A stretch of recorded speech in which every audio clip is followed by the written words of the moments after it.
আসসালামু আলাইকুম ওয়া বারাকাতুহু। সুপ্রিয় দর্শক, আজকে আমি সংক্ষিপ্তভাবে কথা বলবো হযরত ইউনূস আলাইহিস সালামের কথা। কিভাবে তিনি মাছের পেটে গেলেন, তিনি মাছের পেটে যাওয়ার কারণ কি ছিল এবং তিনি বের হলেন কিভাবে, সব বিস্তারিত আজকে আমরা গল্পের মতো শুনবো। অনেক অনেক অনেক আগের কথা।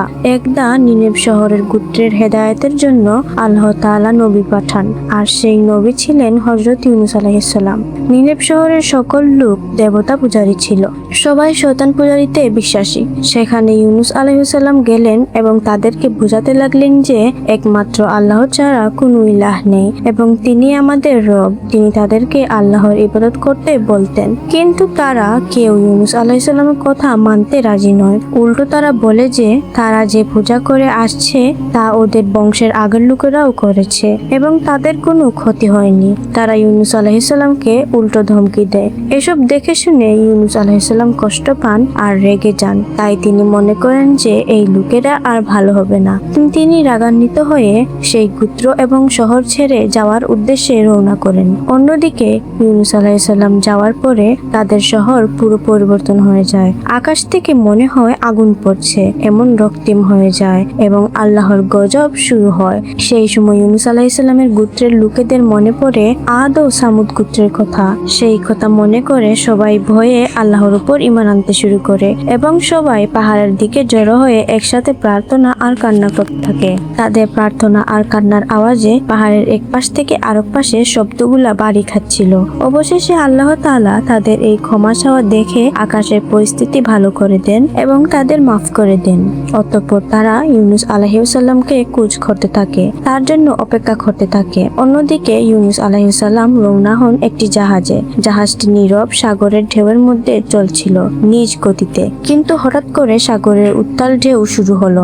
ঢেউ এমন যে পাহাড়ের সমান জাহাজে থাকা সবাই ভয় পেয়ে গেল। কি করা উচিত এখন সবার? তারাও ছিল কাফির, তারা সাগরকে তাদের দেবতা মানত। তাই এসব ঠান্ডা করতে কি করা উচিত তারা ভাবতে থাকে।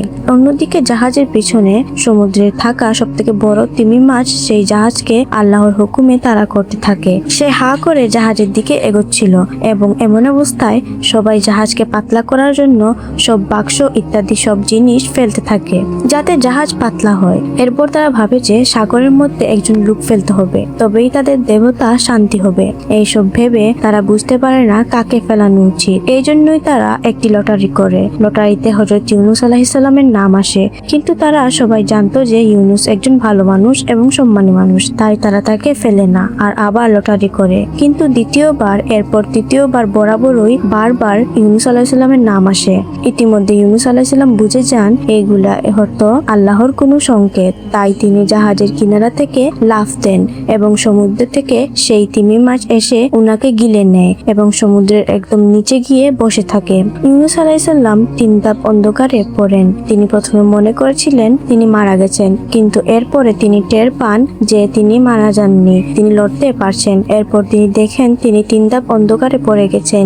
একদিকে রাত্রের অন্ধকার, অন্যদিকে মাছের পেটের অন্ধকার, অন্যদিকে সমুদ্রের অন্ধকার। ইউনূস আলাইহিস সালাম ভয়ে আল্লাহর ইবাদত করতে থাকেন এবং আল্লাহর কাছে প্রার্থনা করতে থাকেন। আল্লাহর ভয়ে এই দোয়া পড়তে লাগলেন, লা ইলাহা ইল্লা আনতা সুবহানাকা ইন্নী কুনতু মিনাজ জালিমিন।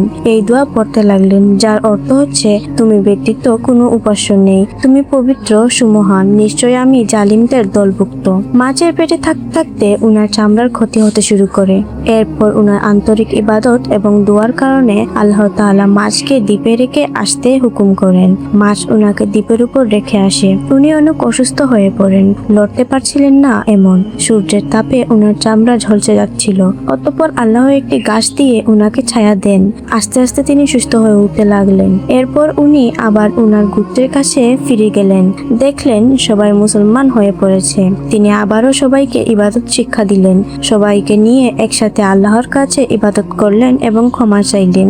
এই গল্প থেকে আমরা শিক্ষা পাই যে আমাদের হতাশ হওয়া একদম উচিত না। এখানে ইউনূস আলাইহিস সালাম আল্লাহর কথা, আল্লাহর হুকুমের অপেক্ষা না করেই হতাশ হয়ে তার গোত্র ছেড়ে চলে যাচ্ছিলেন। এই জন্যই ইউনূস আলাইহিস সালামকে আল্লাহ তাআলা তিমি মাছের পেটে রেখে শাস্তি দিলেন। এই গল্প থেকে আমরা আমরা ভালো করেই বুঝতে পারি আমাদেরও হতাশ হয়ে সবকিছু ছেড়ে ছেড়ে দেওয়া উচিত নয়। আমাদের উচিত হলো আল্লাহর উপর ভরসা রাখা এবং যে কোনো বিপদে দোয়া ইউনুস পড়া। এটাই ছিল আমার গল্প। ভালো লাগলে কমেন্ট করতে অবশ্যই ভুলবেন না, আর ভালো লাগলে লাইক, শেয়ার এবং সাবস্ক্রাইব করবেন। আল্লাহ হাফেজ।